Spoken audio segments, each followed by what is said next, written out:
nobre vereador Sérgio Alves Bento, no qual eu cumprimento nesse momento. Não estive na sessão passada, então é a primeira sessão que estou participando com a direção de Vossa Excelência, no qual eu cumprimento nesse momento.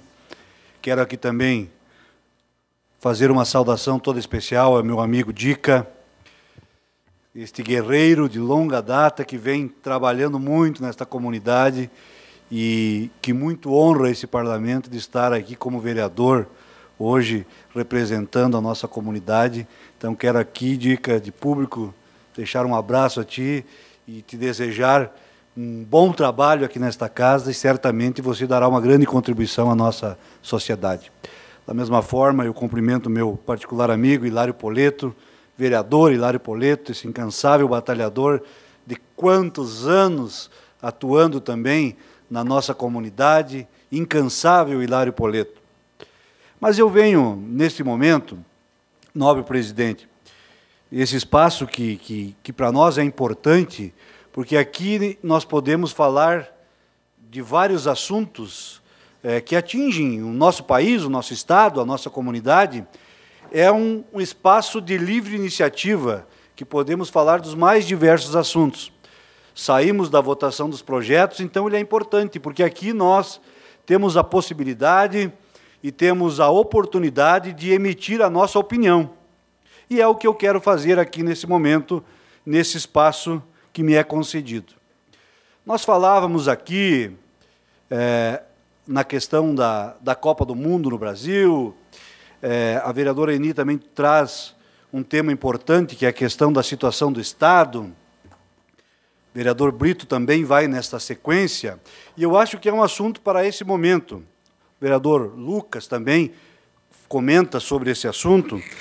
É um momento propício para nós começarmos a discutir algumas coisas, porque a nossa sociedade ela tem que estar a par desses assuntos para poder não assimilar o que nós dissemos aqui como verdade absoluta, mas para poder pesquisar e poder fazer a sua avaliação própria sobre esses assuntos.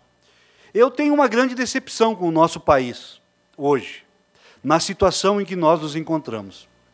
É claro que quem defende o governo federal hoje traz propostas interessantes que o governo fez, e eu acredito que tenha muitos caminhos bons que foram seguidos por este governo, mas acredito que o que o povo gostaria, que o povo brasileiro gostaria, não foi feito, que era a grande transformação desse país que o Partido dos Trabalhadores pregou durante muitos anos. Administrar o país da mesma forma que vinha sendo administrado através dos outros governos é muito fácil.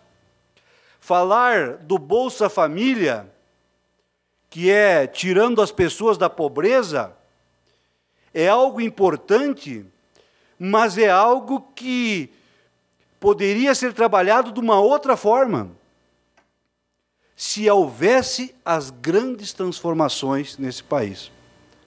Bolsa Família, ninguém pode vir falar ao contrário, tem ajudado grandes quantidade de famílias, mas será que estas famílias que estão no Bolsa Famílias, quantas delas conseguiram sair da condição de dependente do poder público para contribuinte do poder público? Quantas dessas pessoas tiveram a qualificação profissional e foram buscar um trabalho depois de determinada data? E eu faço um desafio aqui, no nosso município. Vamos fazer uma pesquisa dessas pessoas que recebem o Bolsa Família. Quantas delas, neste período todo, tiveram a oportunidade de buscar um espaço maior de trabalho, que é o que todos nós temos que buscar. Entrei nessa questão do Bolsa Família porque é muito debatido, mas eu quero ir mais além disso tudo. O Brasil é o segundo país da América Latina com a mais alta carga tributária. Nós ficamos atrás só da Argentina, que a Argentina é a Argentina, e, aliás, até 2011 nós éramos o primeiro país da América Latina com a carga tributária mais alta. De 2011 para cá, a Argentina nos passou por 2 pontos. Isso é muito complicado. Quando nós aqui defendemos os trabalhadores, e eu sou um incansável defensor do trabalhador,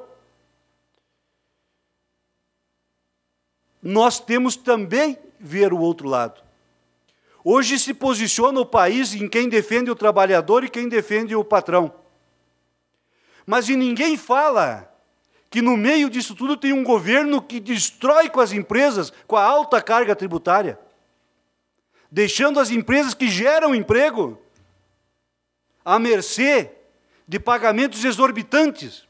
E essa era uma das transformações que nós queríamos para o nosso país, e que não conseguimos com o Partido dos Trabalhadores, que era a grande esperança do povo brasileiro de fazer as transformações, a reforma tributária. Não quero nem entrar, vereador Araújo, na reforma política, que é inconcebível hoje nós não termos o voto distrital, as coisas serem desta forma com que está posta hoje. Debate em listas fechadas, debate em financiamento público de campanha, mas a questão que nós queremos é o voto distrital, que nós fechamos a nossa região e tenhamos os nossos representantes, a deputado federal, a deputado estadual, que vão lá pelo menos discutir e brigar pelo povo da região do Alto Uruguai. E nós não conseguimos isso. Nós não avançamos nisso. Mas eu quero me deter ainda mais na questão dos tributos. Ouvia uma declaração do governador Tarso Genro, dizendo que em 2015 o Estado do Rio Grande do Sul só vai pagar a folha de pagamento e os compromissos assumidos. Não terá dinheiro para investimento se não houver a repactuação da dívida do Estado do Rio Grande do Sul. O alinhamento não funcionou nesse caso. Governador Tarso Genro vai a Brasília e a presidente Dilma diz: não, nós não vamos rever. Juros exorbitantes. Vereador Basso, para se ter uma ideia, o Estado do Rio Grande do Sul tem uma dívida de 42 bilhões. Pode pagar o compromisso que assumiu de pagar 13% da receita líquida. Como é que funciona?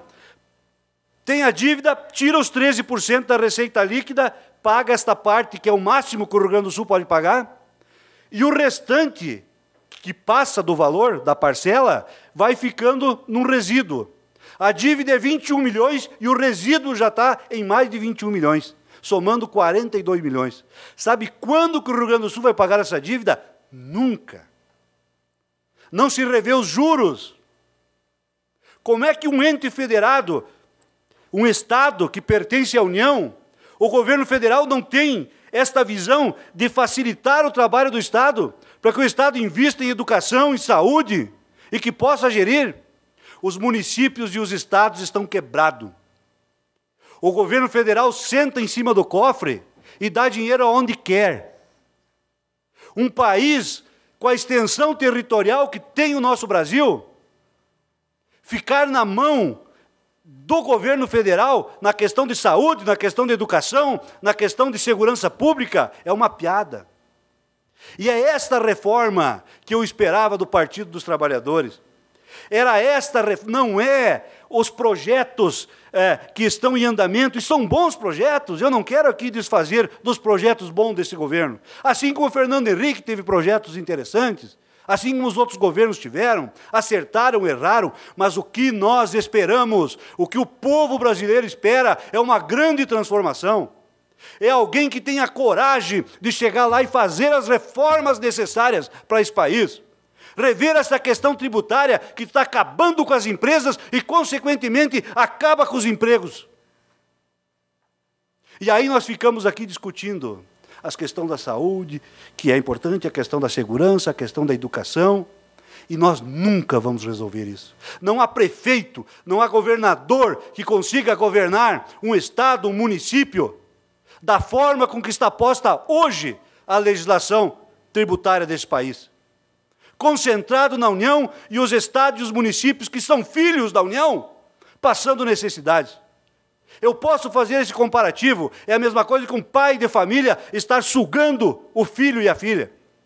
Está aniquilando com os filhos. não deixando os filhos sobreviver e viver e poder construir a sua vida. É assim que a União está fazendo com os estados e com municípios. E não é eu que estou dizendo isso, é o governador Tarso Genro, do partido da presidente Dilma, que diz isso. Que não irá concorrer se não fizer a repactuação, porque é ingovernável esse estado. Olha, o assunto é interessante, mas eu não quero abusar da sua vontade. Só quero dizer, para finalizar, vereador Serginho, e é um assunto interessante, um artigo que eu li sobre a contabilidade. Contabilidade mascarada da União e do Estado. Para se ter uma ideia, até o repasse dos municípios e do Estado, aquele que é de obrigação, aquela esmola que vem de lá, foi, em vez de ser passado em dezembro, foi passado em janeiro para fazer superávit primário, para se ter mais dinheiro em caixa, para enganar a contabilidade mascarada.